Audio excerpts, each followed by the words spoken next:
honorable members of this assembly.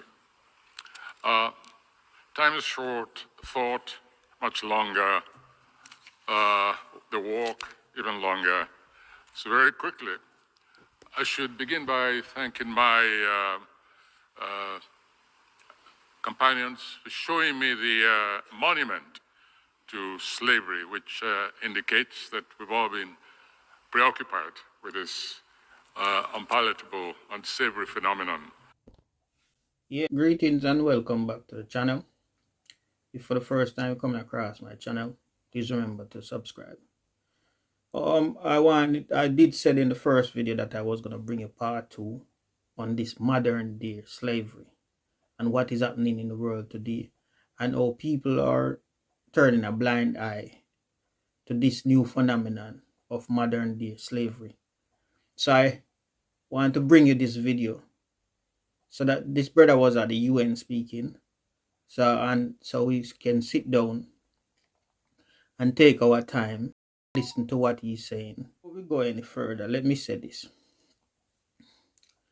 that until we put away tribalism, until we take a good look on religion, we will still be having these problems. Tribalism and religion are one or two of our main problem in terms of slavery in the past and modern day slavery. Islam did it, Christian did it, everybody did it. And now history is repeating itself. I did say that if we don't take note and make steps in changing our strategy, then history have a way to repeat itself. Let us listen to the brother. And there's things I agree with, there are things I do not agree with, but I will interject when I get there. Let us listen to the brother and come back and have a conversation. For centuries. I wish to begin by stating that realizing how short the time will be, I've taken the trouble to prepare very hurriedly the full version of what I'd like to say today. In fact, there are about 4 different versions. This one, which is entitled Sand Dune and Ocean Bed, the quest for reparatory justice for a global atrocity, which is then summed up to some extent in the long version of this speech, of which only a small portion will be read to you. I wish to stress, however, 3 points in this tract. 1, everybody, I hope, is agreed that it is not yet over, by no means over. Slave markets thrive all over the African continent. I have here with me coming the special advisor to the president of my nation on diaspora matters, and the number of trips she's made to retrieve extant slaves from the African markets. I wish she had the opportunity to communicate those statistics to you. Even more critically, however, is the fact that there is a new form, difficult to detect in many areas of the continent, but one which we feel very powerfully a sinister development, which is the involvement of you and me as collaborators in the new form of slave trade and slavery, especially on the West African sub-region and in the East. And it takes the form of even a kind of gives a spurious credibility to the forebears of slave raiders, because at least they took some risks. Today, the new slavers simply wait for you and me to send our children to school, especially boarding schools, easy prey, they descend on them and cut them away, sequester them in the fastness of forests, and then call on us to come and ransom them. This happens almost on a daily basis. The name Chibok is familiar to all of you, but you have no idea how many Chiboks there are, especially in the West African sub-region. Second point is the rather convenient classification of slavery. Some forms of slavery are more benign, more humane than others, and therefore must not be talked about.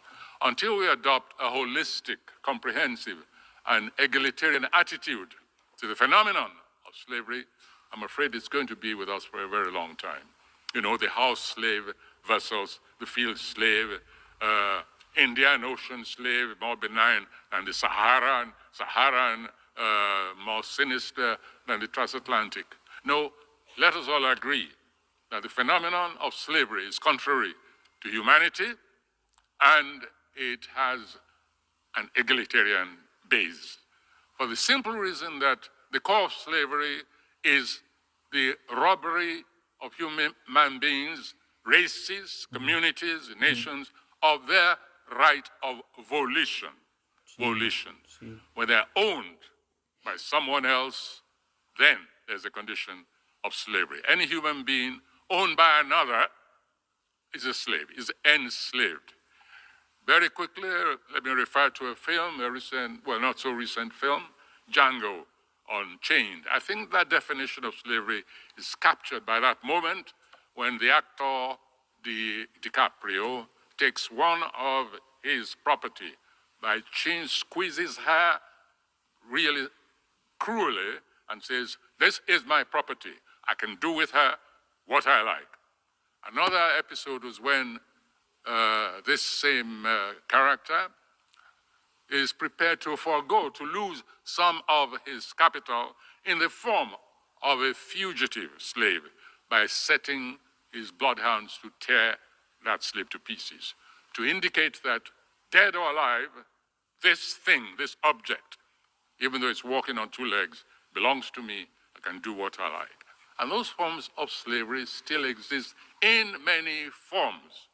We can only imagine what kind of existence the enslaved of Chibok, of Dapchi, have been undergoing since 300 pupils were removed from their school in Nigeria. This is a blot on universal conscience, and events like that demand a constant alertness, an acceptance of a phenomenon for which the entire globe should be ashamed, since it's gone on for over half a millennium, especially in a quantitative, commercial manner. And so we come to the point of what can we demand of this assembly to tackle these varieties of these variations on the theme of slavery, which I keep insisting is unified. Well, earlier I admitted my seeing the phenomenon, the monument created outside these premises to the memory of slavery as a reminder of the responsibilities of the global community. And so I'll just take it from there and say we need a monument or two like that, accessible virtually to the rest of the world.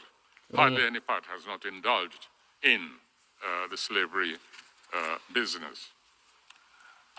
We need a different kind, not so static, dynamic culminating, however, in the symbolic form. Oh yes, there's a point which I forgot. I should mention that. It is impossible to quantify the appropriate reparation for such a global atrocity. We can only tackle it symbolically, gesturally, to the ambition of humanity. I agree with him.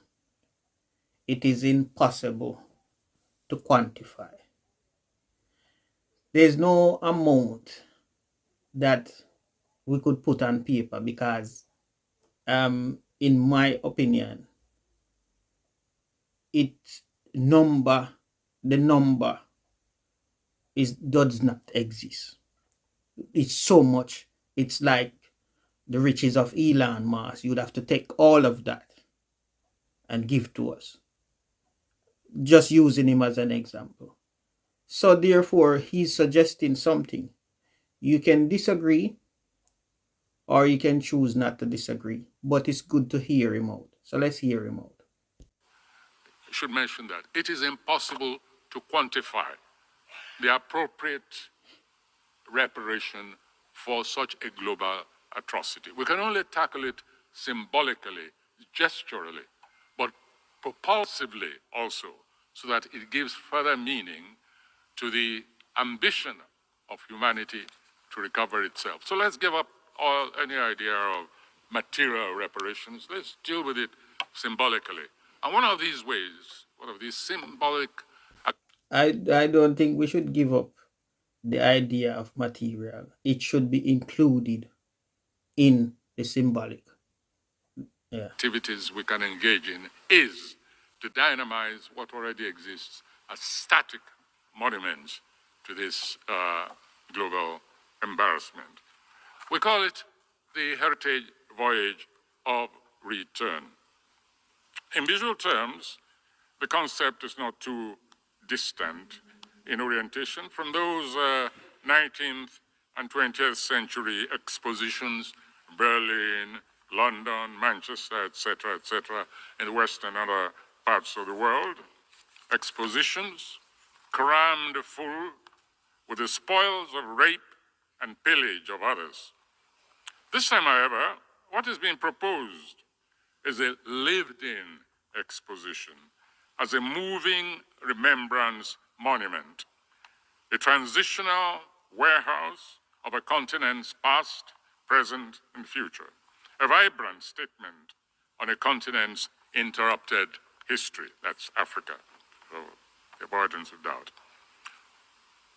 Within this monument, a special honor gallery will house artifacts looted from African continent, but since returned under the spirit and ethos of restitution. Seminars, readings, Africa-themed films, documentaries, installations, clinics, and lifestyle parades, music from the African continent and diaspora.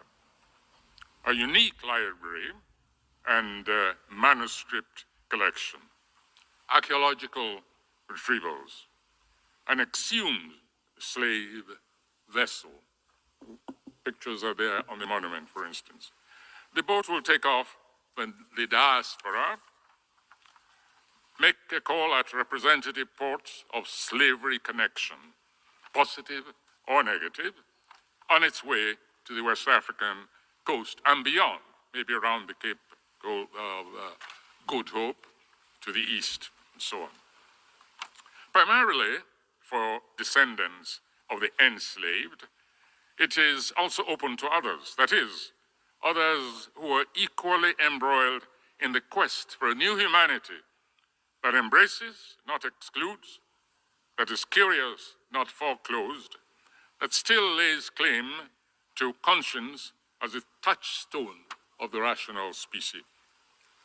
The nature of reparatory justice that befits the magnitude of slavery wrongs can only be symbolic, as I said earlier, gestural. Yes, but also morally and therapeutically propulsive, one that goes to the core of a continent's humanity, vividly expressed in its arts and spirituality. It is a symbolic voyage of return, one that stands to become an annual fixture. Effectively, it offers no more than a continuation of UNESCO's work on the roots of enslaved peoples, beamed deservedly at the African continent. The Heritage Voyage of Return is a voyage of learning, leisure, and linkage. We call it the 3 L's. It is not only feasible, it is propulsive, it's imperative. Yes, we know such a voyage presumes to teach the world, to bring the world into confrontation with centuries of wrong and possibly a recovery of its own lost humanity.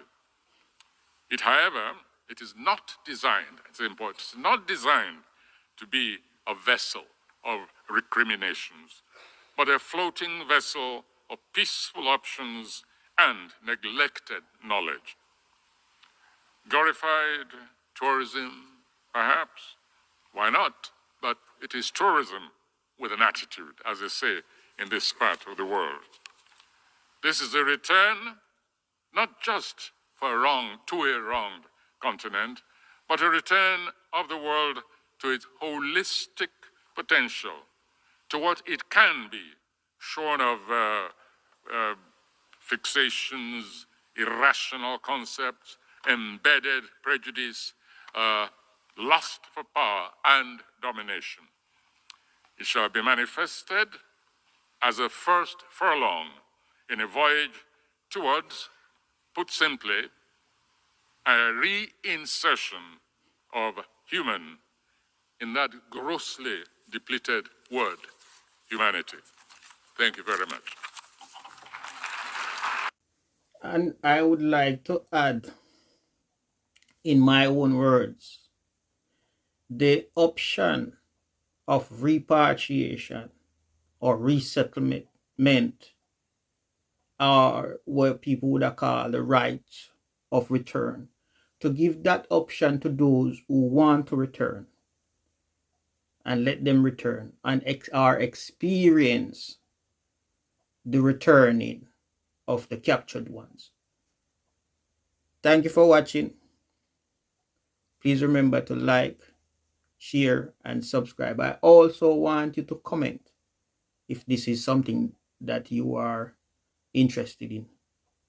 Thank you, and have a good day. That grossly depleted word, humanity. Thank you very much.